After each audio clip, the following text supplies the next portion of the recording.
पीड़ित बृजभान सेन निवासी लोही के मकान को धराशायी करने पर ओबीसी महासभा के बैनर तले कलेक्ट्रेट के सामने 9 दिन से चल रहे क्रमिक धरना प्रदर्शन में प्रशासन से पीड़ित सेन परिवार को न्याय दिलाने के लिए सपा प्रदेश सचिव जगदीश सिंह यादव ने धरना स्थल में पहुंचकर समर्थन दिया।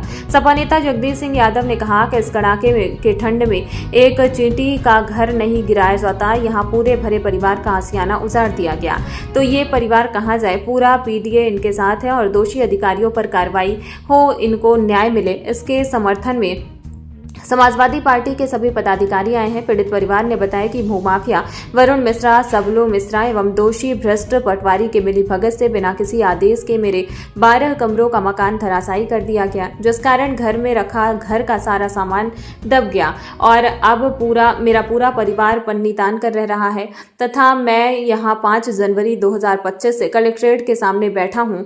जब तक मांगे पूर्ण नहीं होंगी, क्रमिक अनशन चलता रहेगा। ओबीसी महासभा ने जेपी कुशवाहा ने कहा कि ये दुर्भाग्यपूर्ण बात है कि संभागीय कमिश्नर तहसीलदार से पूछ रहे हैं क्या हुआ, तो तहसीलदार कह रहे हैं कि पीड़ित परिवार अपने से घर गिरा दिए हैं।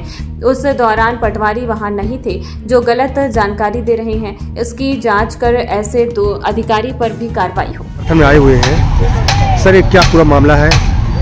ये जो क्या गरीब सिंह बेचारे यहाँ पर आज 6 सप्ताह से धरने पर बैठे हैं। अभी बृजभान जी की बात आप सुन रहे थे। यहाँ पर बिना नोटिस के सरकार ने इनके घर गिरा दिए। इस कड़ाके की ठंड में एक पंछी की चींटी का घर नहीं गिराया जाता है और पूरे भरे परिवार का खाता पिता परिवार था, उसका आशियाना उजाड़ दिया गया। उसमें जो जेवरात थे, जो खाने की सामग्रियाँ थी, सारे नष्ट हो गई। अब ये परिवार कहाँ जाए? ये अपनी गिलानी जिन्होंने दिखाया, अभी बताया सबके सामने, तो पूरा मध्य प्रदेश का, पूरे ज़िले का पूरा ये पीडीए परिवार, पूरा एसटी एससी ओबीसी इनके साथ में है। और जब तक सरकार इनको न्याय नहीं देगी और दोषी अधिकारियों के खिलाफ जब तक कड़ी कार्रवाई नहीं होगी जिन्होंने मकान गिराया है बिना नोटिस के, और इनको न्याय मिले, उसके सम्मान में हम लोग समर्थन में और समाजवादी पार्टी के आज हमारे पदाधिकारी और सभी साथी इनके आज समर्थन में हम लोग यहाँ पर आए हैं। क्या नाम आपका? सर, आप आमरण से कर रहे हैं, क्रमिक अनशन कर रहे हैं, क्या पूरा मामला है? मामला ये है कि हमारा मकान जो है 12 कमरे का गिरा दिया गया है और जो है पटवारी साहब उपस्थिति में जो है तो सल्लू मिश्रा, वरुण मिश्रा सैकड़ों आदमियों के साथ लेकर 4-4 जेसीबी लगाकर बिना किसी आदेश के हमारा मकान नष्ट कर दिया गया है। इसमें सारी सोना चांदी था, अग्रेसी का पूरा सामान सब जो है तो मिट्टी में दबा दिए या ले गए, जानकारी नहीं हो रही है। और तहसीलदार साहब का कहना है कि हमने घर गिराने के लिए कोई ऐसा आदेश पारित नहीं किए, इसलिए हम अवसर में बैठे हैं कि किसके आदेश से हमारा 12 कमरे का मकान नष्ट किया गया और जो भी हमारी नुकसान हुई है तो शासन प्रशासन हमारी मदद करे और दे। कितने दिन से बैठे हैं सर अभी? आज 9वां दिन। क्या शासन प्रशासन कोई आया, कुछ खबर लिया? शासन प्रशासन कोई नहीं आया। एक दिन तहसीलदार साहब आए थे, थोड़ा सा चर्चा किए, फिर बोले कि ठीक है हम कुछ कार्रवाई करेंगे, लेकिन आज तक कोई कार्रवाई नहीं हुई है और पुलिस प्रशासन जो है तो हमारी FRI नहीं लिख रही है, इसलिए हम अनशन में बैठे। ये क्रमिक कब तक चलता रहेगा? ये अभी तो साधारण तौर में हम लोग कर रहे हैं। हमारे परिवार जो है तो बहुत दुखी है, छोटे छोटे बच्चे पन्नी के नीचे पड़े हैं, हम भी यहाँ पन्नी के नीचे रोड में पड़े हैं।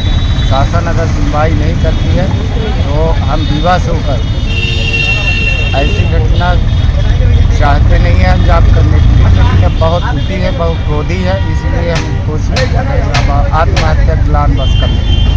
हम पूरे परिवार सहित बाल बच्चों सहित हम कर लेंगे, क्योंकि शासन अगर ध्यान नहीं देती है हमारी तो हम इस तरह की घटनाएँ कर डालेंगे। आपका? जेपी कुशवाहा। सर, अभी आप लोग क्रमिक अनशन में है, क्या कार्रवाई अभी तक की है?